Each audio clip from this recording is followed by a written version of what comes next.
ગુનાહિત માનસિકતાવાળા લોકો છે તેમના મનમાં આ પોલીસનો ડર હોવો જોઈએ, પોલીસથી તે ડરવા જોઈએ. આવો રૂઆપ અને રૂતબો ગુજરાત પોલીસનો હોવો જોઈએ અને સમાજને રંજાડનારા તત્વો છે તે પણ આ ખાકીથી ફફાડવા જોઈએ. આ શબ્દ છે ગુજરાતના મુખ્યમંત્રી ભૂપેન્દ્ર પટેલના. વૈષ્ણવજન તો તેને કહીએ જે પીડ પરાઈ જાનાને રે. નમસ્કાર, આપ જોઈ રહ્યા છો નવજીવન ન્યૂઝ અને હું છું આપની સાથે તોફિક ગાંચી. ગુજરાતનું કેબિનેટ કક્ષાનું ગૃહ ખાતું છે તે મુખ્યમંત્રી ભૂપેન્દ્ર પટેલના પાસે જ છે અને રાજ્યમાં જે પ્રકારે કાયદો વ્યવસ્થાની સ્થિતિ છે તે મામલે પણ અત્યારે ગૃહ ખાતું આકરા તેવર અપનાવી રહ્યું છે અને એક પછી એક ગુજરાત પોલીસમાં રહેલા આ થાણા અમલદારોને આદેશ આપી રહ્યું છે. ગુજરાતના મુખ્યમંત્રી ભૂપેન્દ્ર પટેલે કહ્યું છે કે સમાજને રંજાડનારા તત્વો અને ગુનાહિત માનસિકતા ધરાવતા લોકો છે તેઓના મનમાં આ પોલીસનો ડર હોવો જોઈએ, પોલીસનો રૂઆબ અને રૂતબો છે તેનાથી આ ગુનાહિત માનસિકતા ધરાવતા તત્વો અને અસામાજિક તત્વો પણ ડરવા જોઈએ. ગુજરાતના મુખ્યમંત્રી ભૂપેન્દ્ર પટેલે જે પ્રકારે પોલીસ ચંદ્રક એવોર્ડ આ ગુજરાત પોલીસના અધિકારીઓ અને કર્મચારીઓને આપ્યા તે સમયે આ નિવેદન આપ્યું છે. ગુજરાત પોલીસના જવાનો અધિકારીઓ ફરજ નિષ્ઠા નિભાવી જાણી છે. આના જ પરિણામે ગુજરાત આજે વિકાસનું રોલ મોડેલ બન્યું છે. શાંતિના માહોલથી વિકાસને સતત વેગ મળ્યો છે. અજંપો, અસંતોષ અને આક્રોશ ઘટ્યા છે. પાછલા 2 દાયકામાં કાયદો વ્યવસ્થાની કપરી કસોટી રૂપ સ્થિતિ, હુલ્લડ, રમખાણો, તણાવ કે કરફ્યુ તો ભૂતકાળ બની ગયા છે. પોલિટિકલ વિલ સાથે પોલીસ દળ પણ એ માટે અભિનંદનનું અધિકારી છે. પોલીસ સમાજની સુરક્ષા સલામતીનું અનિવાર્ય અંગ છે. જો પોલીસ ના હોય તો કેવી અરાજકતા સર્જાય તેની કલ્પના પણ થઈ શકે એવું નથી. પોલીસ એટલે પ્રજાનો રક્ષક અને જાનમાલ સલામતીનો પહેરેદાર એ સહજ ભાવ સમાજમાં હવે વણાઈ ગયો છે. લોકોમાં પોલીસ પ્રત્યે અપાર ભરોસો અને વિશ્વાસ હોય.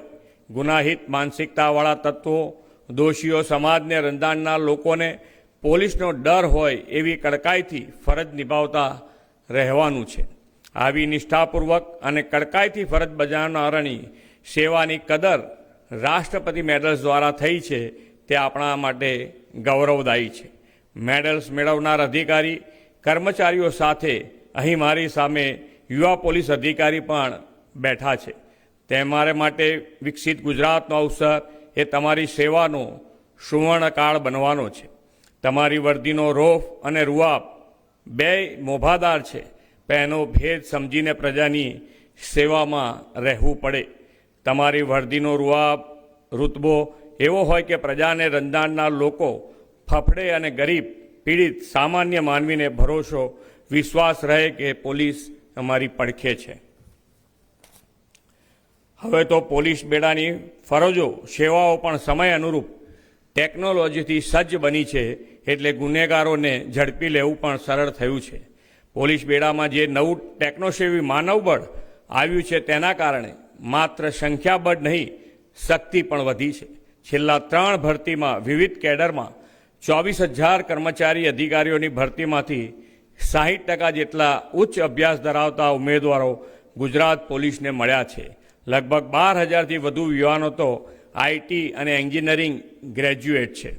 આદરણીય શ્રી નરેન્દ્રભાઈએ પોલીસ તાલીમ અને પ્રશિક્ષણની આખી તાસીર બદલીને નવા પડકારોને પહોંચી વળવા તેને આધુનિક કોપ આપવા સ્માર્ટ પોલીસિંગની વિચાર આપ્યો છે. રાજ્યવ્યાપી CCTV network, command and control centre, body worn camera, cyber આસ્ત અને cyber safe project, drone technology જેવા અનેક પ્રકલ્પો પોલીસ દળને મળ્યા છે. પોલીસના ટેકનોસેવી જવાનોની મહેનતથી હવે તો ગુજરાતના નાગરિકોને FIRની પણ સુવિધા મળતી થઈ છે. વધતા જતા સાયબર ક્રાઇમની સામે પણ પોલીસ તંત્રને સજ્જ કર્યું છે અને ટેકનોલોજી આધારિત ગુનાઓના નિવારણમાં પણ અગ્રેસર રહ્યા છે.